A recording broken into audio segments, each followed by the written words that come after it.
Hello, everyone, and welcome to another episode of Exercise is Bullshit. I'm your host, Logan Emmett Hurley, and obviously, as we know, this acronym changes a little each week. This week, it's going to be bros utilizing logical lifting and science-based heuristics to inform our training. So I'm so excited to be joined today by Casey Ryan Ruff, host of the Boundless Body Radio podcast, also the owner of Boundless Body. Casey, why don't you say hello and just tell us a little bit about yourself? Hello. Yeah, absolutely. I wish I would have known that exercise is bullshit before this morning. I went to the gym that you and I go to, and I really trashed my upper body this morning. So I could have, I guess, saved myself if I'd have known exercise was bullshit. So.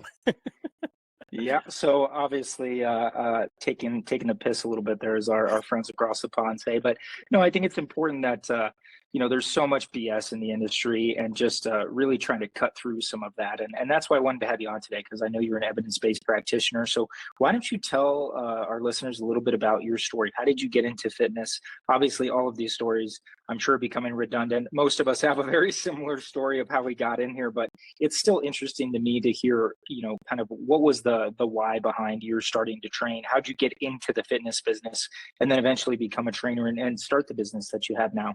Yeah, no, I love that messaging, and I couldn't agree with you more. I think there is a lot of bullshit out there, and a lot of ways that people can make a ton of money by selling things that may or may not be very effective or evidence-based. So yeah, I agree with you. I think it's interesting to hear other people's stories. I was interested in sports as a kid. I loved ice hockey, fell in love with our local hockey team here in Salt Lake, and played hockey at a young age, got into cycling at some point. I was lifting weights in middle school. I kind of felt like the chubby kid, and I remember one time I got in a fight that I didn't want to get into, and I just always kind of used that as fuel for like motivation to kind of get stronger. So I would have all the weightlifting charts and different exercises taped up on my unfinished basement, and I bought like cheap weights and everything and lifted through middle school. So it was always an interest to me. By the time I was in college, I was studying architecture. I thought I wanted that to be my career, and I joined a corporate gym here in the Valley that had just opened up, and it was a really nice gym based out of Minnesota. You will know very well.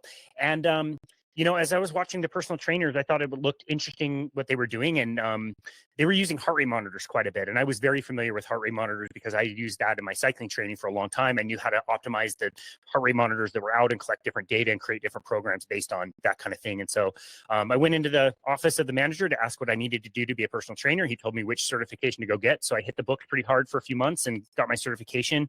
And that was kind of it for me. That was in March of 2007. So coming up on about 17 years. So the type of training, obviously as a personal trainer, you learn how to strength train people. My specialty at this club was learning how to use metabolic carts, which would actually measure people's metabolic rates, whether they were resting or whether they were doing exercise. So we think classically of like a VO2 max test where somebody's being ramped up on a bike or a treadmill. We increase their intensity, and then we measure, how many calories they're burning, how much air is being exchanged in the body, and also how the body is utilizing fat versus carbohydrates. And so that was kind of my specialty. I was in charge of that program in the West region of my club. And so I would travel around to the different clubs and train other trainers on how to use these carts and interpret the results.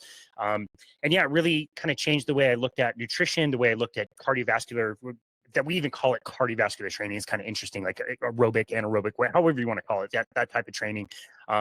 Eventually I found the work of Dr. Doug McGuff, who had been finding the work of all kinds of different people that you are very well aware of, who kind of started the Nautilus company and learned how to do strength training in kind of a different way called high intensity training. And it really just changed the way I do my strength training as well. So, you know how it is in this field. You're always learning and unlearning and finding, things that have, been true and fallen away or fallen out of favor. And you kind of relearn those things. And, if you can get really good at utilizing those with your client and know how to apply the right tool at the right time for the right person, you can really get really good results. So that's kind of where I am with that.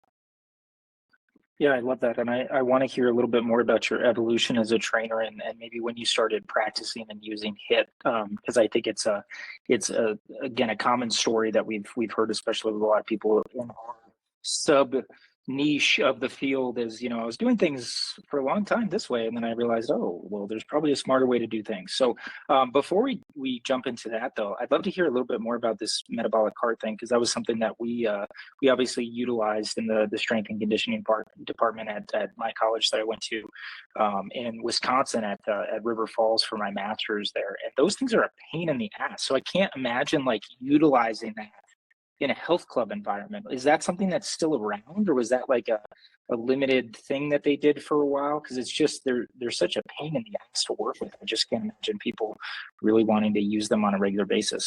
So yeah, that's a really good question. Whether the ones that we were using were like 100% exact accurate, like you would find at a university, it's questionable. I thought that generally speaking, they gave us really, really good results.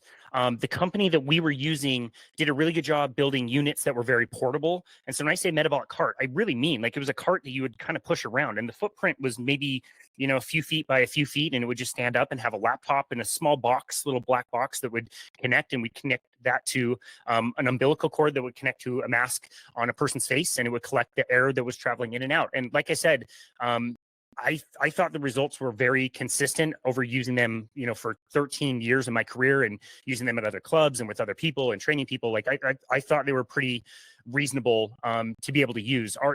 We also had the advantage that the company that we were going with, their metabolic analyzers would not just measure oxygen, but they'd also measure carbon dioxide. And a lot of analyzers out there don't take that last step. And so they can't really tell you very much about what substrate you're burning. They can't really tell you if you're burning fat or carbohydrate, because it produces a different amount of carbon dioxide in the exhale. But yeah, again, the company that we were using was really good with that. And eventually the company I was with bought this company. So we owned that technology. They were able to produce that technology fairly repeatable. I think we got one batch of these analyzers that was really bad, but besides that, all the rest of them made a lot of sense. And you could really just tell what somebody was doing either with their exercise or with their diet. So if, for example, we were measuring a resting metabolic rate on somebody who had been a chronic dieter and who had been doing like way too much, again, of that quote unquote cardiovascular exercise, maybe running or cycling too much, we would already know this, but as we were measuring their metabolic rates would be greatly suppressed, meaning they would be burning far less calories than we would have expected for somebody in their same age, height, weight, and gender, because they were burning excessive amounts of calories, not fueling with excessive amounts of calories. And so you get this like kind of metabolic lowering effect with people.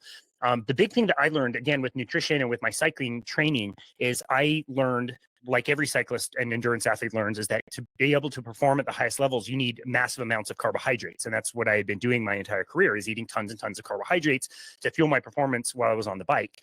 And it was through using these carts and getting training from other people that were saying, no, actually, we're using fat to fuel our athletes. And we have world-class Ironman triathletes, for example, that were not using carbohydrates. They were eating, 50 to 60 calories an hour on the bike as they were doing these intense and very long exercises, because they were using their fat storage to be able to fuel their exercise rather than using their carbohydrate storage to fuel their exercise, which most people can relate to the idea of bonking, where you go out on a run or a ride or something, you don't fuel before, maybe you go a little too hard and all of a sudden you just like run out of gas. Like I was very familiar with that. And so by changing the diet and changing the metabolic rate and how people were utilizing fat calories versus carbohydrate calories, you could really increase somebody's endurance. They could be able to go much longer. And that was certainly my experience, where I was eating tons and tons of carbohydrates. If I went for longer than an hour, I would need to refuel with more and more, which made my stomach hurt. Now I can go ride for several hours and I don't even think about food, whether I eat before or after or during, it doesn't really matter. I hardly ever do. So that was the big learning as far as the metabolic carts go. What I took away from that. Yeah, that's super interesting. Do you know, does and the company we're talking about is Lifetime Fitness, based out of Minnesota. Do they still use those metabolic carts? I believe they do. I mean, to use these carts, you're standing on like next to somebody on a treadmill who is breathing heavily through a concentrated thing on a mask. And so even before the gym closed down and put us on unemployment, that program had been shut down during the pandemic for, weeks before the gym shut down. So I believe they brought it back eventually, but it was one of the first things to go because, at the time probably wasn't the best thing to do. Sharing hoses and tubes. Yeah, no, that makes sense. It's interesting to me. I guess there's a huge market for that just with endurance athletes in general. I'm just so far removed from that subculture that the idea of somebody following me around with a metabolic cart in the gym just seems kind of preposterous. But I'm sure if you're trying to maximize your output and seeing what kind of utilization that you're having from your macronutrient intake, it definitely makes sense. So just super interesting though. So why don't you talk to us a little bit about, now you've already mentioned you've been a trainer for about 17 years now. What is your style? What was it like when you first started? What kind of certification did you get originally? And then how has it kind of evolved over the years? You mentioned sort of making that transition to HIIT. A lot of our listeners may be familiar with Doug McGuff and Body by Science and that kind of light bulb moment that happens from reading that book. But I'd love to just hear what your journey was like with that and how it's kind of evolved over the years.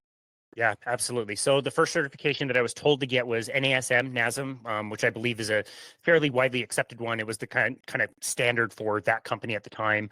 And so I went out and got that. I enjoyed it. I definitely learned a lot from it, learned a lot of anatomy and learned how different movements and different exercises. And they had lots of recommendations at the time with how many sets and reps and how you program different things. And, you know, that I still kind of use somewhat of a skeleton of what they used for programming the way I think of things, you know, maybe inside of a session, an hour-long session with somebody, how I'm going to structure that and make that make sense. I use a lot of their same principles that I enjoy, but, you know, we were really trained to do what is called functional training. So hockey is a really good example. I'm a hockey player. And so my thinking was, okay, I play hockey. I know what hockey movements kind of look like and what skating looks like and slap shots look like. So let me just take those same ideas of movement and let me go to the gym and let me copy those movements in a gym the best I can. So not skating, but maybe I'm jumping back and forth, or maybe I'm like trying to do like stick handling, but I'm standing on a BOSU, or, you know, maybe I'm swinging a weighted bar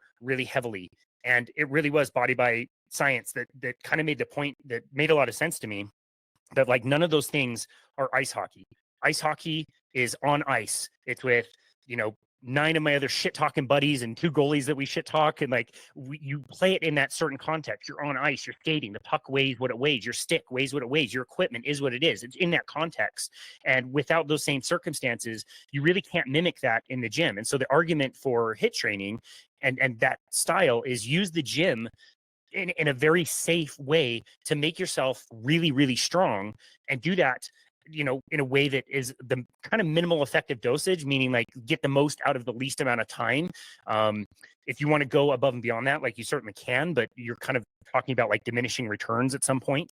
And you use that to make yourself strong, and then you take all your extra time and go find some ice and go practice hockey in the context that hockey should be practiced in the proper context. And so that really shifted my thinking. And it's cool because it provides a different kind of framework that I know whether, you know, I've got a 15-year-old motocross athlete that I train.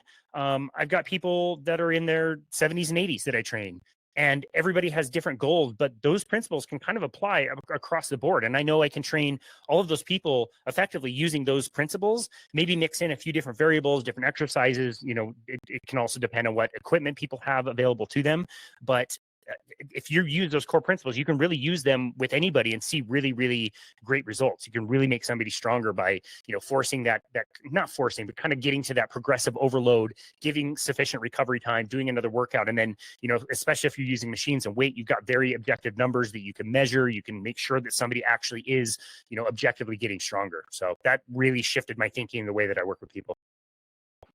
Yeah, I love that. And this idea of functional training is still just so ubiquitous in our industry. And you hear the term thrown around so often, and it just drives me fucking up the wall because, you know, I'm just thinking of that 15-year-old motocross athlete that you mentioned and what kind of dumb things somebody who's trying to functionally train them might do. Like, let's put you on a weighted bike and, you know, have you do backflips upside down, you know, on a machine or something. Like, let's try to take this skill that is so specific and has to be practiced over and over and over again and try to add some weight to it. And it's just there's never really been any application where you've seen any sort of transfer, and just the basic laws of skill transfer kind of let you know that that's not going to happen, right? If you're using a weighted band, it's not going to transition over to you know, to a regular weighted band when you actually go and swing, or weighted hockey stick, whatever those things might be.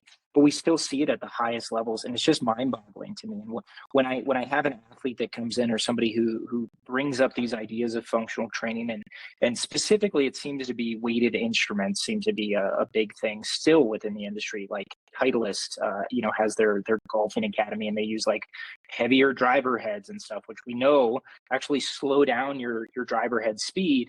But you see the people at the highest levels doing it, and we neglect the fact that those people are so neurologically wired like to perfection that they can get away with it, right? So it's Bryce DeChambeau or whoever it is, Tiger Woods, those guys can use a heavy golf club, and they've done the skill so many times that when they go back to their normal golf club, it's not going to affect or impact their movement patterns. But if it's just you or me and we're trying to learn to swing a golf club, and we use a golf club that's 10 pounds heavier, like I already can't swing and drive a golf ball, right? Like, let alone doing some sort of stupid functional thing is definitely not going to help. So I love that. And I love that light bulb moment that a lot of people have, because, I was right there with you. I mean, that's the stuff I learned in high school and college. And it kind of makes intuitive sense when you think about it. Like, if I'm swinging a heavier bat, when I take the weight off, my bat should go faster. But that's just not how neurological movement patterns work. So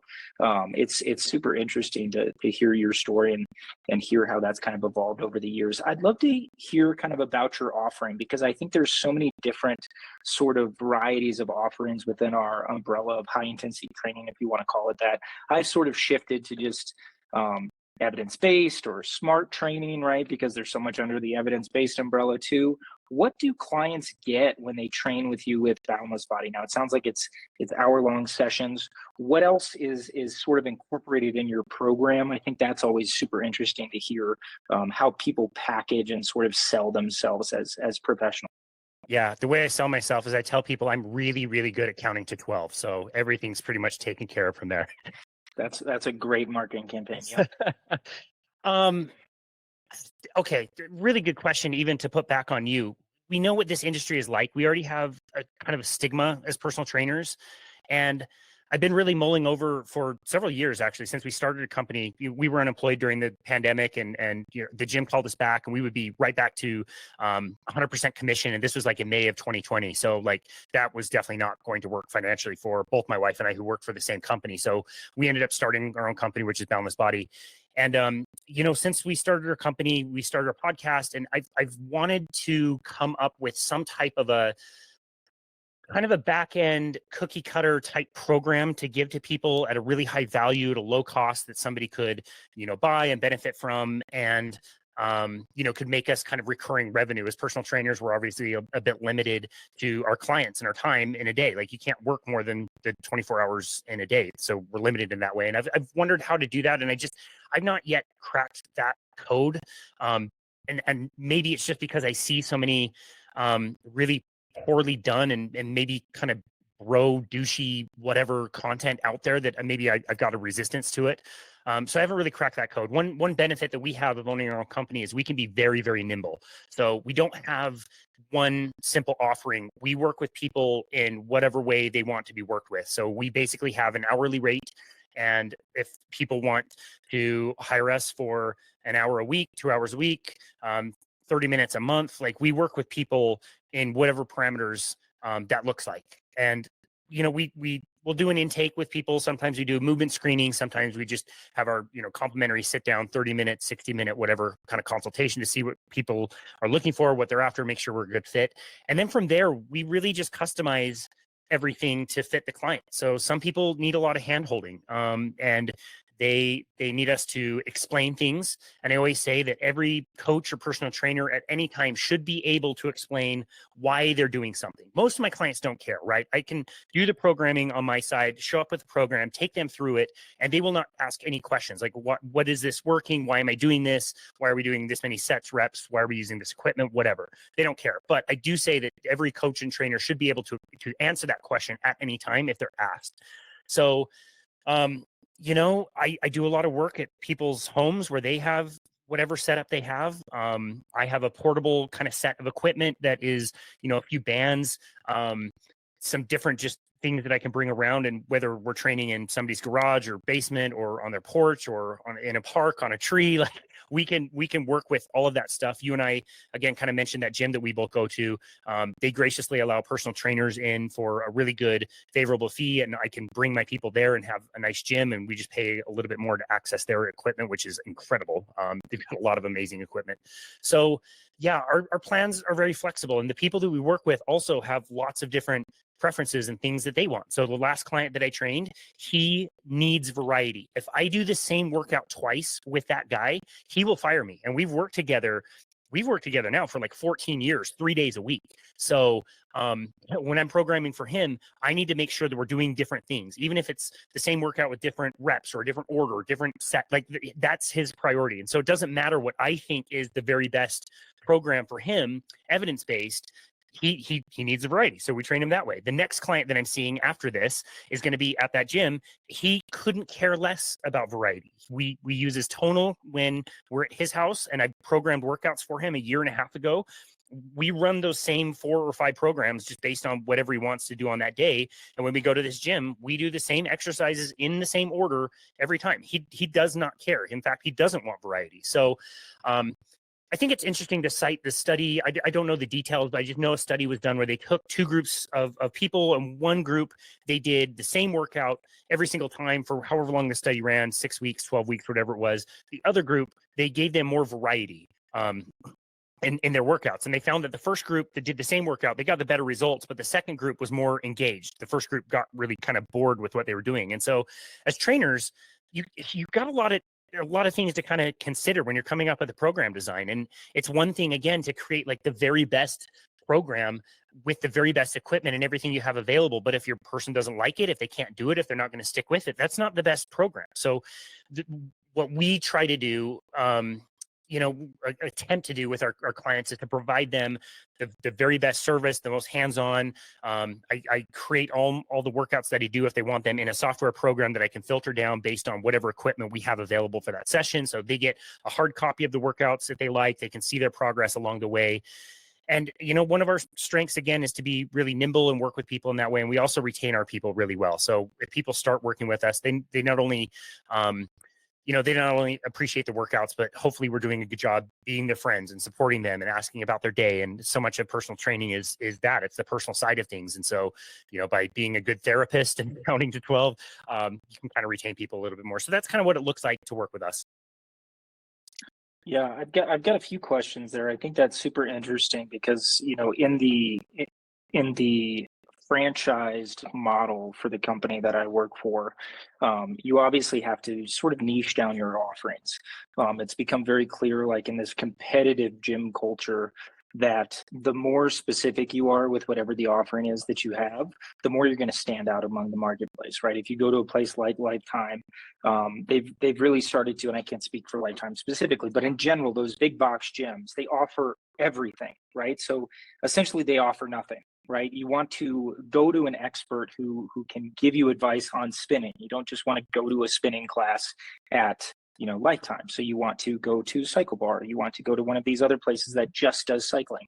So people, especially with the means to do it, are really starting to seek out these specific avenues, these niche down boutique studios. But I have found, just from talking to you and a couple other people, that the ability to be nimble, like you said, as a personal business offering is something that still works, right? Because people don't necessarily know what they're looking for when they're seeking out a personal trainer. If they come to me at the studio that I work at, we're very clear and concise with what we offer, and that's not for everyone. But to be able to be your own boss and to have the ability to say like, hey, this is what we normally do. I see what your goals are. I see what you're looking for. I still think I can put together something for you. I just don't have the mobility or the ability to be nimble, like you said, to do those things. What does that structure look like for you? Like, do you find that that's always a good thing, or do you typically have like an offering that you bring to people, say like, hey, this is my general offering, 3 times a week, an hour each session. What are you charging for those sessions? What if they want to add on nutrition counseling? Like, how do you structure that pricing? I think that would be helpful for people who maybe are thinking about, going out and doing their own thing. Like, how do I actually charge for my services and make sure that I'm giving people what they want, but also being paid appropriately for my time, because it's very, very easy, as I'm sure to let an hour turn into an hour and a half, and then you're not getting paid for that extra half hour, or to want to offer to help somebody, but it's outside that normal time block. And that's not a bad thing, right? That's good customer service. But if you do it for every single person all the time, you quickly find yourself behind the eight ball. Such a great question, dude. Yeah. So you've got such a good point, and I think there's room for both, and I think we've got a little bit of each of those things. So with the being nimble, if we're talking like general strength training, pretty much everybody can use general strength training. And again, from there, we just work with people's parameters and what they want to do. Our hourly rate is $129 an hour. And so that encompasses, again, whatever people want to do for that hour. Our schedules are pretty tight, so we do a good job, staying on top of that. So yeah, again, as far as like general strength training, we can pretty much help everybody. Where we kind of have our niches, my wife is really good with Pilates. She's comprehensive Pilates trained, and we've got a really good reformer downstairs where she works in our finished basement that we finished out to be a private studio. And also her niche is doing something called the Rossiter system, which is a kind of stretching, very similar to Rolfing, if you're familiar with Rolfing, but she's actually like standing on people in different ways and on different joints as they are moving themselves through different stretches to work on myofascial tissue. So that is definitely something that is very niche. It's very esoteric. Not a lot of people even know about it.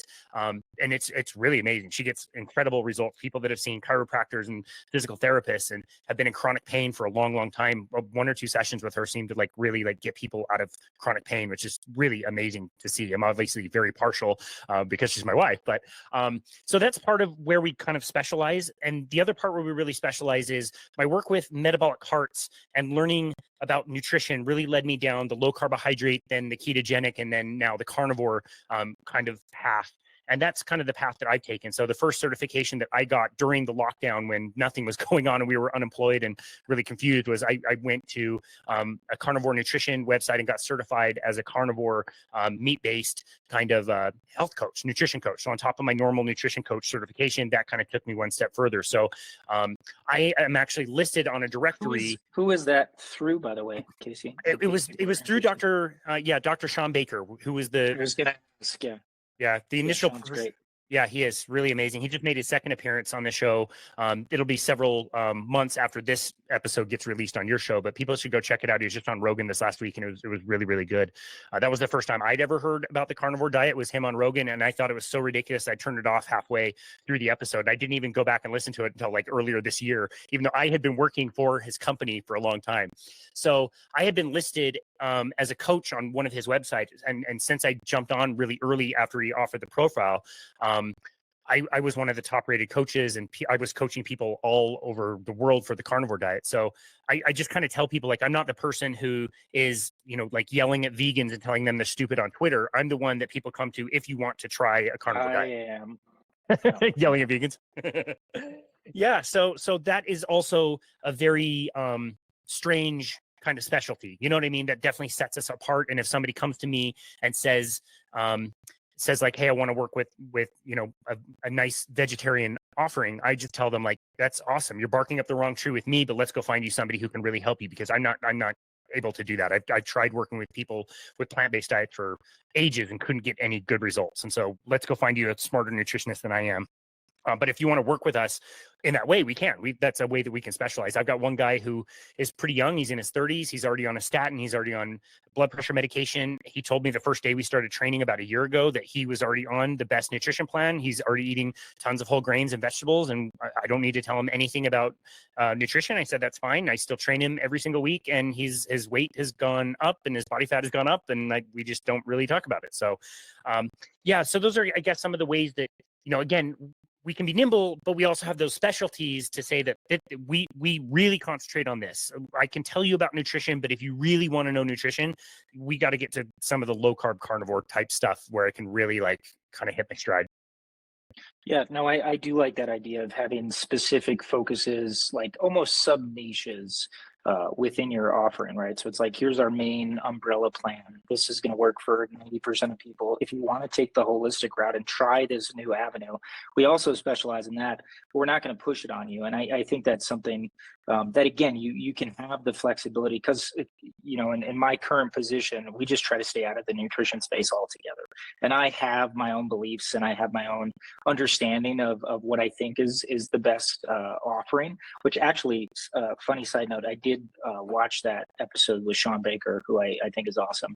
And I'm thinking about maybe doing a World Carnivore Month in January. So Nice. you and I might have to connect about that, and maybe you can give me some recommendations so I'm not just eating steak and eggs every single day. Even though doesn't sound terrible now, maybe about 2 weeks in it would sound kind of terrible.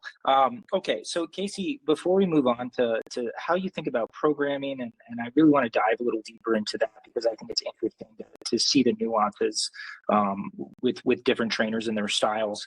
I'd love to talk to you about one of the things I really want to focus on in this show is people with a scientific mindset, right? Changing their ideas over the years and not being completely dogmatic and locked in. And you've already touched on a few things that you've really made pretty big shifts on over the course of your 17-year career.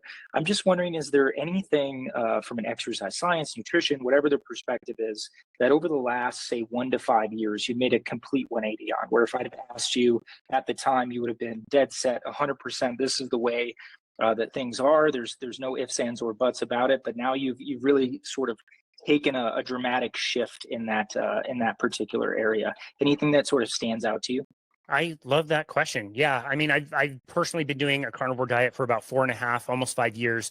So the biggest one to me is thinking that you don't need vegetables, for example, in a diet. I have had no real vegetable matter in almost 5 years. I haven't pooped in 5 years, so I don't know what that's all about, but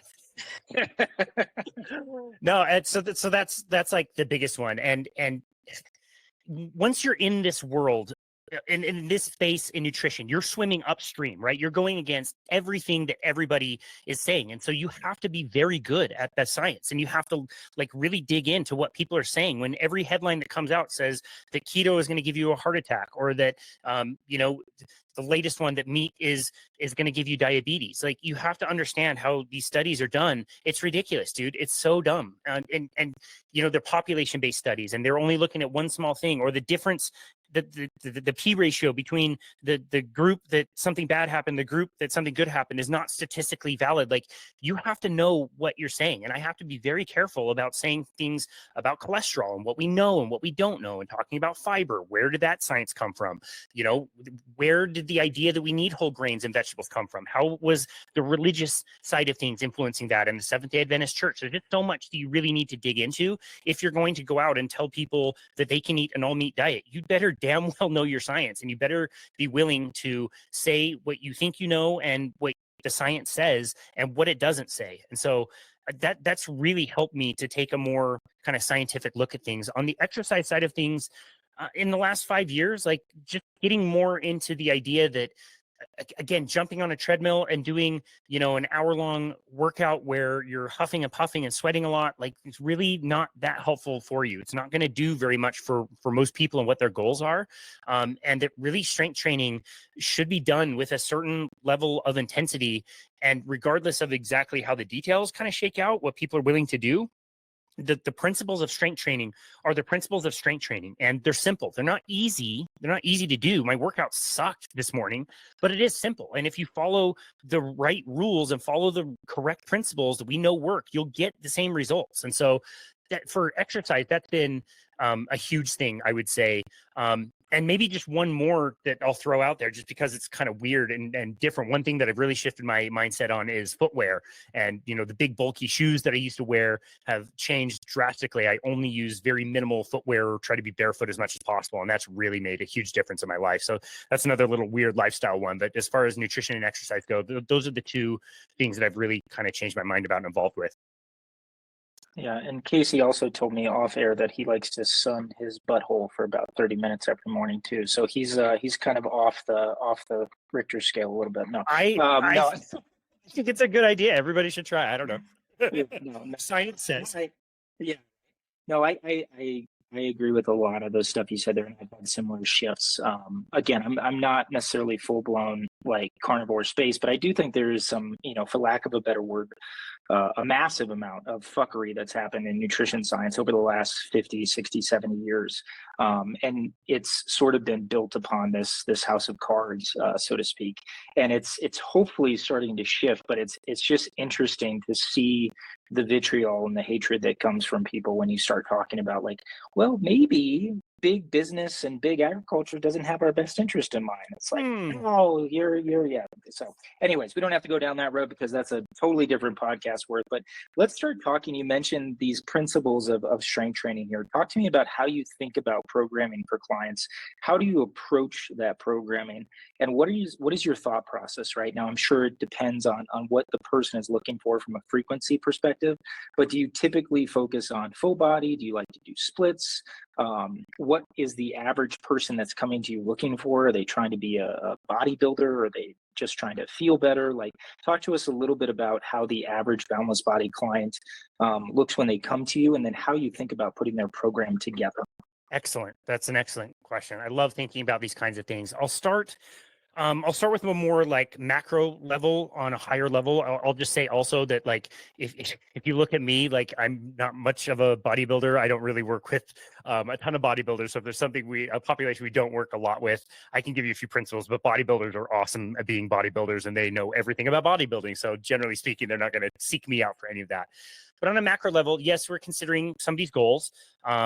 We're considering whether they need both nutrition, counseling, or just the exercise. Generally speaking, when we're doing a workout with somebody, we've got plenty of time between sets and reps, so we can talk as much or as little as we like about other lifestyle things. And one of the things that I would consider is, what type of goal does this person have? Do they have a time-based goal, or is this more like a general goal? A general goal is like, you're going to do this workout. There's no real kind of endpoint. It's just hopefully like constant progress, or even if it's just maintaining where somebody is very different than if somebody has a time goal. So for example, I've got a triathlete that is on the East Coast. We do virtual training twice a week, and we have to very much consider what her season is looking like and where she is in the phase of her season. So in endurance sport, we call that periodization. It would be the same in bodybuilding, where there's different things that you do in different periods of the year. So right now it's cold outside. She's not training. Her main race is not until the middle of summer.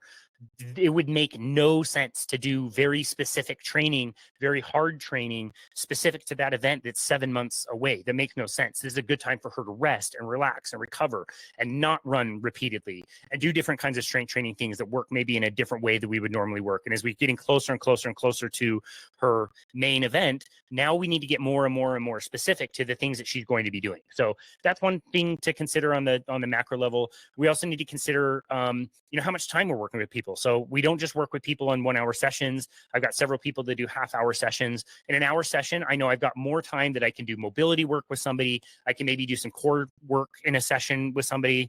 I kind of enjoy doing that.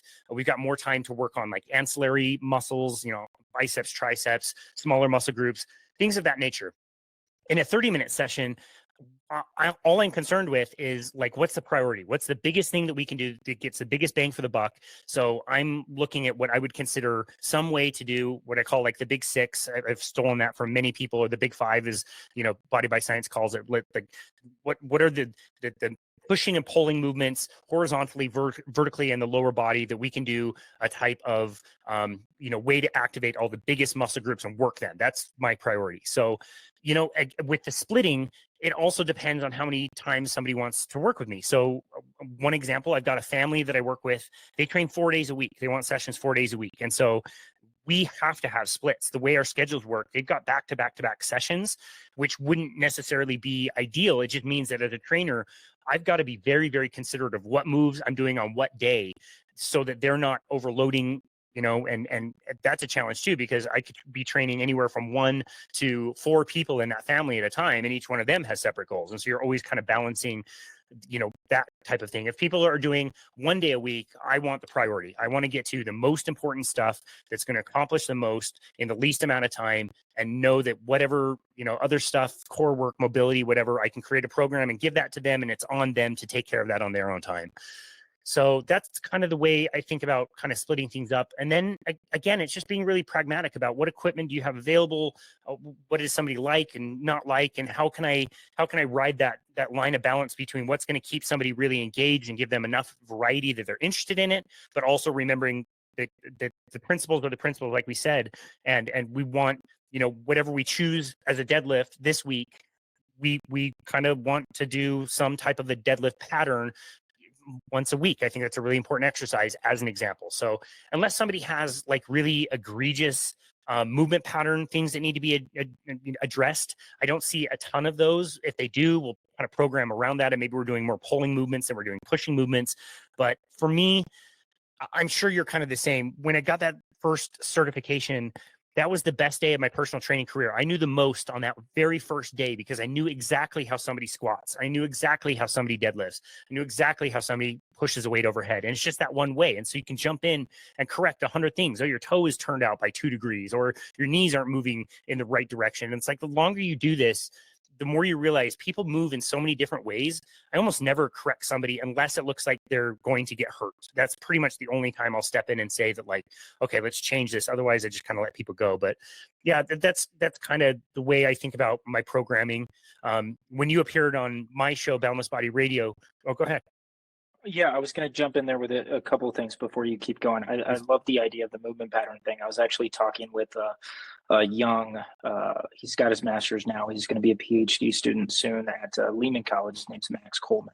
And there's a whole line of research that's actually coming out now that's looking at performance as far as how you actually perform certain movements and whether or not it's correlated with better outcomes. And the preliminary research is showing that it's probably not, within reason, right? So a lot of those things that we seem to take for granted as far as like, oh, there's a little bit of knee valgus and they're buckling in a little. It's like, yeah, it's probably just how their body works. And our bodies are so good at compensating for other movement patterns that we have. And there's certainly people who specialize in body movement and function. And I know a few of them that can look at somebody, just the way they're standing, and really break down, hey, there's some weakness on this right side of your body, which is leading to this pain on the left side of your body. And I am just not one of those people. So my main goal is typically, let's just make all the structures as strong as possible. And a lot of that stuff is going to work itself out over time. The other thing I wanted to ask quick before you keep going here is, what do you typically use for tracking for your clients? I know you mentioned maybe giving them programs, having physical printouts. Do you have a specific app that you like or prefer, or do you just do everything on Notes on Apple? Like, what are you using for tracking for people? Yeah, great question. My wife is one of those people, by the way, who, like, I'll look at somebody and watch the way they walk, and she'll look at somebody and be like, oh, wow, can you believe he got hit in a car when he was 3 years old by a Toyota going 37 miles an hour? And like, what the hell are you talking about? Like, and she's right. Yeah. So I've had various different methods of tracking things over the years. I've also changed my mind several times about the value of tracking. I've gone lots of time where I never tracked anything. I felt like it was taking away from me being really engaged with that person and being intuitive with my training and saying like, oh, okay, like, I feel like today we should do a little bit more pulling versus like following a set plan. So yeah, I've used various different things over time. If nothing else, writing things down, and whether or not the client cares or wants those things is kind of up to them, but it helps me to stay organized. So I do take the time to track with most people most of the time. Again, if for no other reason that I can look and remember what I did with somebody, last week, to make sure this week is, maybe a little bit different, or make sure we're progressing. The software that I use is one that I vetted out. It was one that I got also very early in the pandemic. It had the specific feature that I really was looking for, which was the ability to filter down the exercises that I can provide based on what equipment people have. And so it's a really nice filter that I can click, okay, this person has dumbbells and they've got resistance bands and they've got a TRX. What am I looking at? And so I can click, find all of those, filter those, and use that to create programs. That was really valuable in the beginning of the pandemic because everybody was like, had whatever they had. You couldn't find exercise equipment, and whether somebody had, a nice gym setup, some cables, whether they had a few bands laying around, whether they had a health rider and a thigh master and some, workout videos from the 80s. Like we were able to work Can with you sort by the thigh master? We can sort by the thigh master. You can sort by the health rider. Yeah, it's awesome. Yeah, you totally can. And so, yeah, that was a cool feature that I really enjoyed. And yeah, it helped give some kind of structure to what I was providing for people. There's not an app, but there is an online platform, so people can log on. They can see the exercise. If I put weight or sets or reps or things like that, it's in there. If I have notes, I can put that in there. So there might be an exercise for a closed grip pull down, and if somebody's doing that at the gym, that you and I go to, there's 10 different ways that you can do a pull down there. So I might say notes, it's on this machine, you used this much weight last time or whatever. And so clients can track that if they want. They can print out PDFs if they want. There's descriptions of all the workouts, which I really like. So it's not like video based, but at least it will show pictures and have really good descriptions. It's also cool because what is the app? We still haven't actually mentioned what that is. Workout Labs is the name of it. It's called Workout Labs. Yeah. So it's a good platform for a trainer. I paid for their lifetime membership so I can have as many clients as I want and I can send them as many workouts as I want. It's also really nice for templates.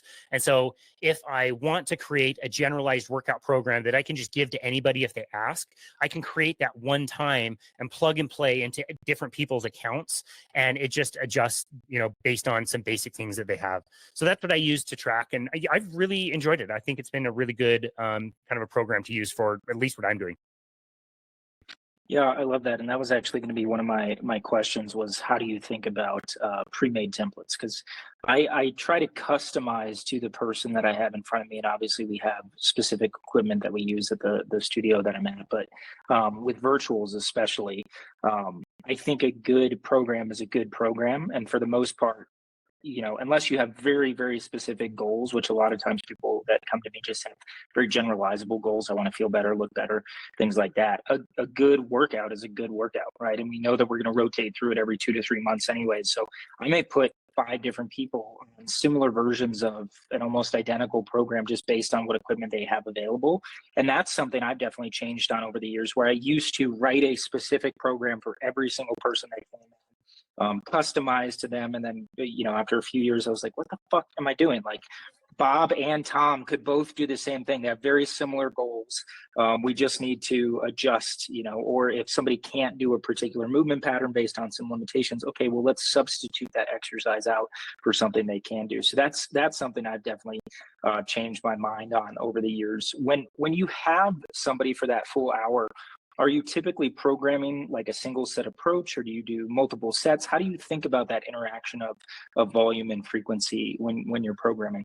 That's a great question. And yeah, well, I'll give you a quick example based on what you said before. But like yesterday, I did a consultation with some woman in my neighborhood. She said she's really motivated and she wants to buy some weights and wants a program. So I just reached out to her. I had a cancellation in my day anyway, so I just kind of did a free 1 hour session with her. She's got no experience with weights. She hates the gym. She doesn't want to look like an idiot, and she's just starting out. And so for her, I can drop in one of those, like very generalized programs.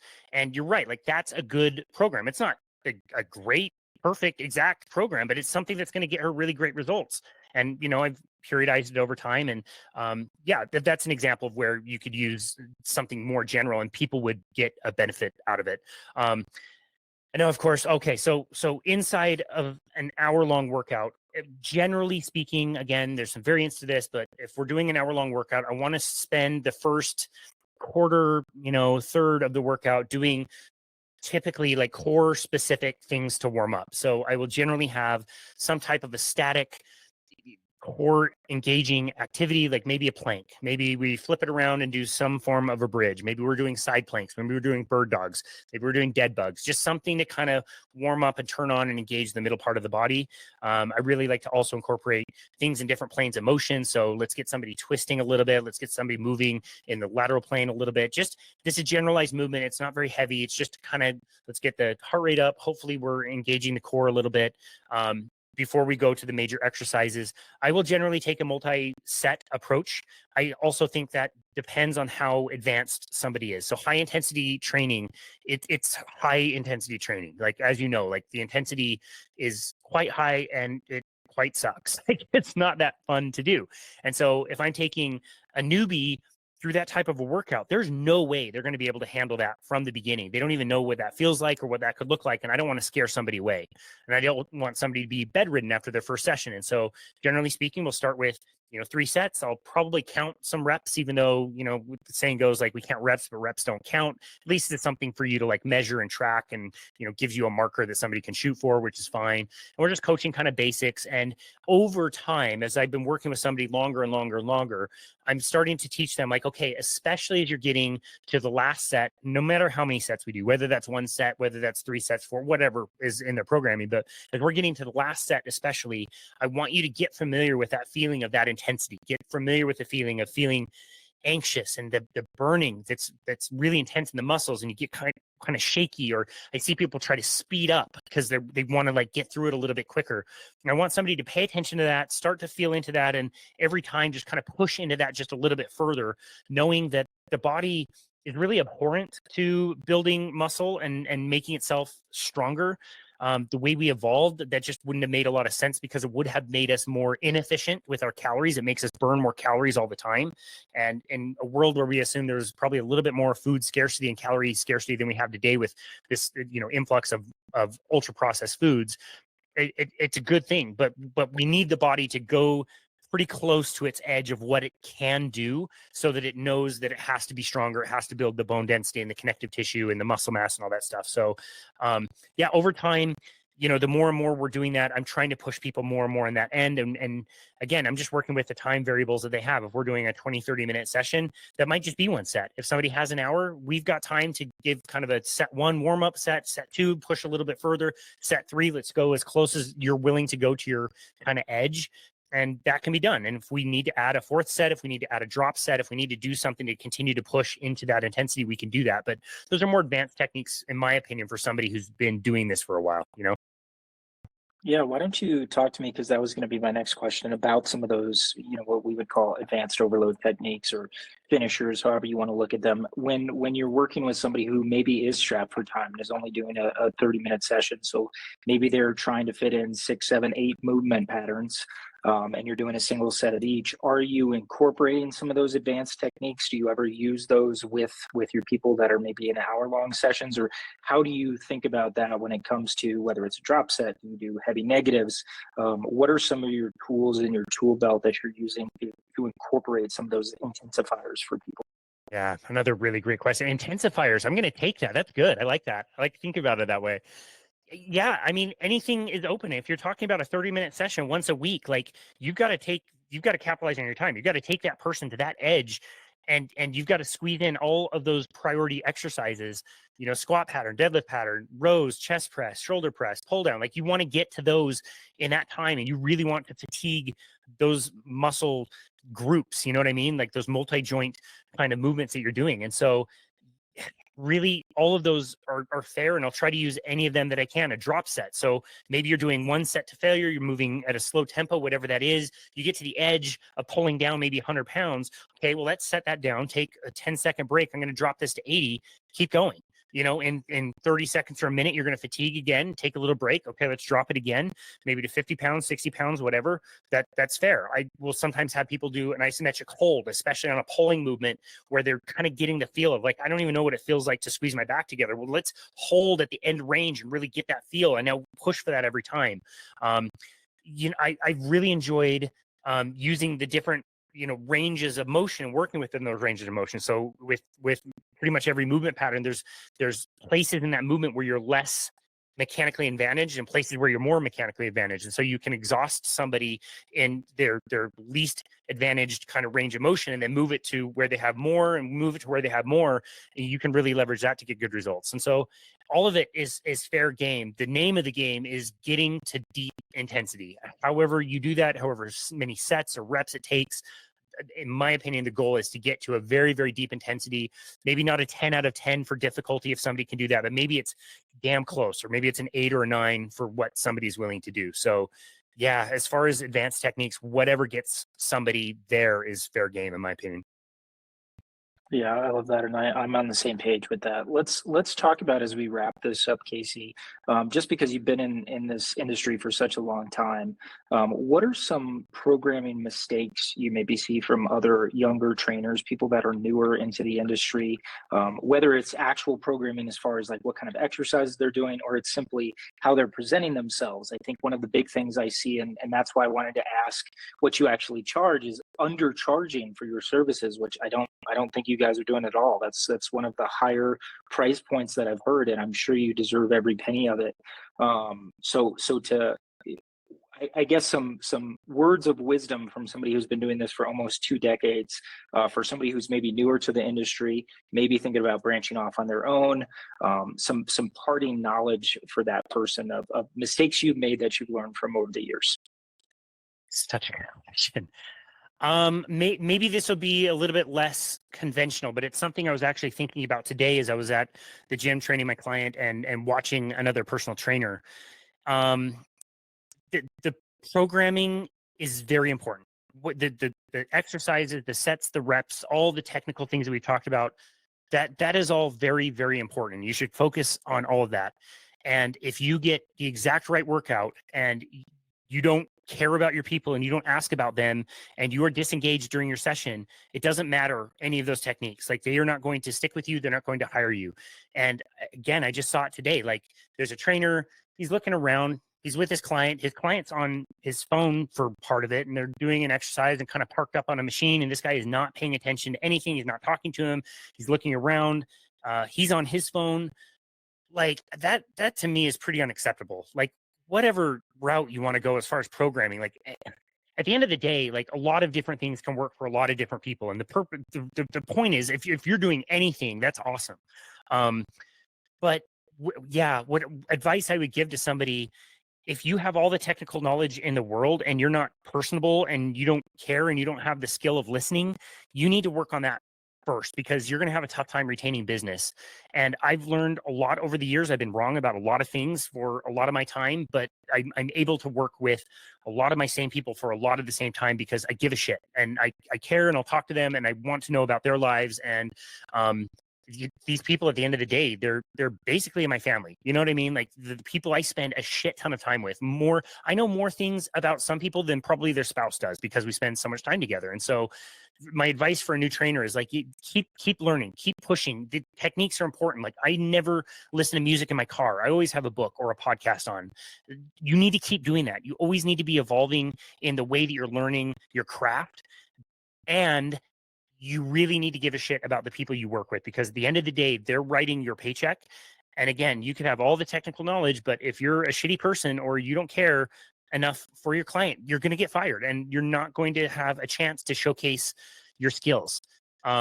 So I think between that and just, if you are starting a business, just be patient. You know, it's going to take a lot of time and it's going to take a lot of hard work. And, you know, when I started training, probably similar to you, you're working split shifts, you're working all the times that nobody else wants to work, because you're learning and you're getting those reps. But be patient, but also, again, be willing to learn from other trainers, ask them questions. Yeah, that's, I guess, the way I would take that question. Yeah, no, I really, really like that answer. And I think it's super important, and what a great lesson is being personable, right? First and foremost, and actually caring about your clients, I think is definitely an underrated aspect, because I've had that same experience and I've seen that same trainer, obviously not the exact same trainer, but very similar experiences in some of the gyms that I've gone to over the years, where it's like, how is anybody even working with this person? And the most successful trainers, whether or not they agree with our modalities or they train people the same way, it's they care and they've cultivated relationships, and people are paying you a lot of money to not just train them, right? They could go find YouTube videos if that's all they cared about. They want somebody there who's going to encourage them and encourage their heart and empathize with them and be that sometimes their therapist, whatever it might be. It's a lot deeper than just counting reps, even though we joke about that sometimes. So I think that's fantastic advice. I'd love to just wrap up with letting people know how to contact you if they're interested, maybe in potentially working with you. Where can people find out a little bit more about you? or your wife, have her step all over them and adjust their bodies. Yeah, literally walk all over them. Yeah, so the easiest place is our website, which is myboundlessbody.com. On the website, you can find all our social media. You can find our podcast called Boundless Body Radio. The episode we did with you, I believe it was 514. I can't remember, but we'll find the episode that we did with you. Yeah, one of the very first things that you'll see as you're on the website is a book now button. So anybody is free to click that button and set up a 30-minute consultation. That's complimentary. We don't charge for that. And we really can talk to people about anything, whatever they like. If they want to talk about nutrition or exercise or other lifestyle factors, oftentimes the coaching that we provide is really just a mirror for somebody to talk things over and make their own decisions about stuff. And maybe we'll give some advice or whatever. But yeah, anybody can do that. They can find, again, all our social media stuff. But the main hub that people can go to is myboundlessbody.com. That's great. Check it out. Follow on all socials, and definitely check out the podcast. I think it's great. You have so many people on there. The fact that you're 500 episodes deep, man, you've gotten in early on a lot of this stuff, whether it's the carnivore or the podcasting, all those things. So definitely give Casey a follow. Thank you so much for joining me today, man. I really appreciate your time and appreciate your insight, and I look forward to having you on. And maybe next time we can dive a little deeper in the nutrition piece, because I'd love to hear more about your carnivore journey. So thanks everyone for listening. Thanks for joining us, Casey. Please like and subscribe, and we'll see you all again soon on the next episode of Exercise is Bullshit.